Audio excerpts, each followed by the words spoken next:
Ateis dan skeptis memberikan 3 premis yang Ravi Zacharias sebut sebagai trilema kepada kekristenan mengenai penderitaan dan keberadaan Allah. Pertama, Allah Maha Kuasa. Ini berarti Allah sanggup melakukan apa saja yang Ia kehendaki, termasuk menghilangkan penderitaan dari dunia. Kedua, Allah Maha Kasih. Ini berarti Allah mengasihi umat manusia dan tidak ingin manusia menderita. Ketiga, eksistensi penderitaan di dunia. Dengan kata lain, mereka beranggapan bahwa kalau Allah Maha Kuasa dan Maha Kasih, tidak akan ada lagi penderitaan di dunia. Saat ini penderitaan masih merajalela di dunia. Jadi kesimpulannya, Allah tidak Maha Kuasa atau Allah tidak Maha Kasih, dan itu menunjukkan bahwa Dia bukan Allah. Eksistensi penderitaan menunjukkan Allah tidak ada. Apakah benar demikian? Trilema yang diberikan ateis nampaknya menjadi skakmat terhadap kekristenan. Tapi, tunggu dulu. Mari kita lihat lebih dalam pada masing-masing premis dalam wawasan dunia Kristen. Pertama, kemahakuasaan Allah berarti Ia sanggup melakukan apa saja sesuai dengan kehendak-Nya, bukan sesuai kehendak manusia. Ketika Allah tidak menghilangkan penderitaan dari dunia, bukan berarti Ia tidak maha kuasa, karena kemahakuasaannya selalu melekat dengan kebijaksanaan dan kehendak-Nya. Kedua, kehadiran penderitaan tidak bertentangan dengan kasih Allah. Memang, penderitaan selalu menimbulkan rasa sakit, tetapi John Lennox mengatakan bahwa setidaknya ada 3 manfaat dari rasa sakit, yaitu peringatan akan bahaya, proses pertumbuhan fisik, dan proses pertumbuhan karakter. Allah dalam kasih-Nya mengizinkan penderitaan untuk kebaikan manusia. Tetapi, ini bukan berarti Allah yang menciptakan penderitaan. Dalam dunia yang sudah korup dengan dosa, Alkitab memberikan peringatan bahwa hidup manusia akan selalu dipenuhi penderitaan. Ketiga, pandangan mengenai penderitaan sebenarnya tidak sesuai dengan wawasan dunia ateis dan materialisme. Mereka percaya bahwa dunia dan manusia terbentuk secara natural melalui proses evolusi. Mereka hanya percaya pada hal material karena dalam kepercayaan mereka manusia adalah makhluk material.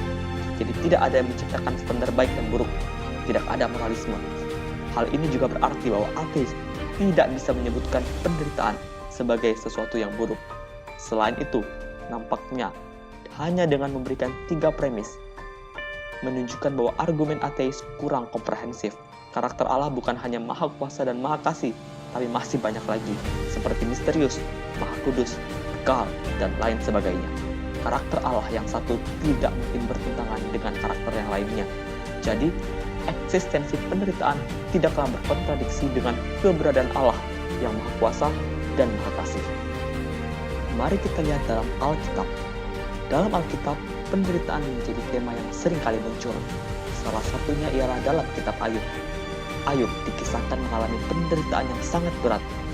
Penderitaannya bukanlah hukuman Allah akan dia, tetapi cobaan iblis yang ingin menjauhkan dia dari Allah. Iblis datang kepada Allah supaya Allah mengizinkan dia untuk mencobai Ayub. Ayub yang tidak memahami skenario yang terjadi bingung dan bertanya kepada Allah, apa alasan dibalik penderitaannya. Dia yakin sekali bahwa tidak ada kesalahan yang ia lakukan yang setimpal dengan penderitaan yang dia alami. Dia datang dan komplain kepada Allah mengenai penderitaannya. Allah tidak memberikan jawaban yang pasti pada Ayub. Allah tidak memberitahu Ayub skenario yang terjadi, yaitu iblis yang mencobai dia. Justru, Allah memberikan penglihatan kepada Ayub. Dalam penglihatan itu, Ayub sadar bahwa dia adalah ciptaan dan Allah adalah pencipta. Tidak layak untuk ciptaan komplain dan berusaha memahami segala hal yang Allah kerjakan. Dari kisah Ayub, kita bisa belajar bahwa jawaban Allah terhadap penderitaan seringkali tidak ada.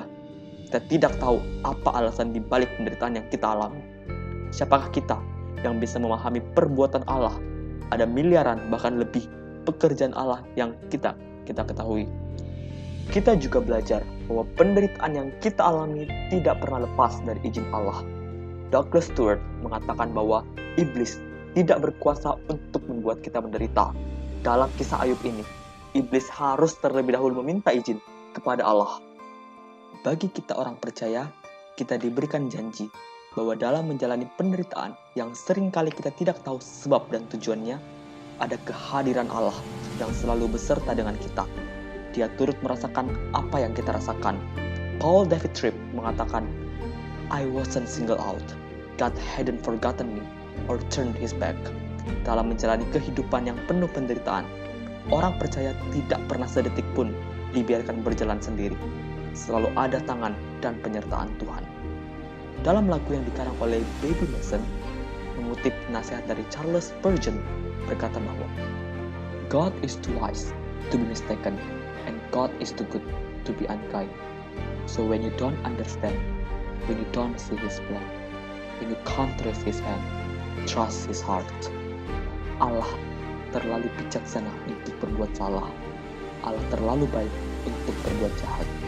Ketika kita tidak bisa mengerti, ketika kita tidak bisa melihat rencananya, ketika kita tidak bisa merasakan jejak tangan Allah, percaya, isi hati Allah. Dia Allah yang setia, baik dan bijaksana. Ada banyak hal dalam dunia yang terjadi yang kita tidak tahu penyebabnya.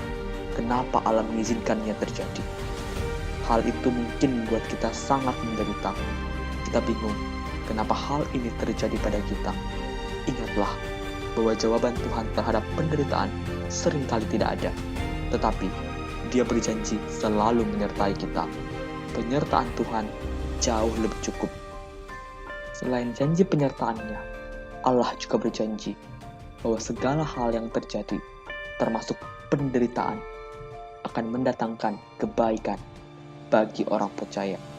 Mari kita terus percaya, terus bergantung pada janji Allah, Allah yang setia.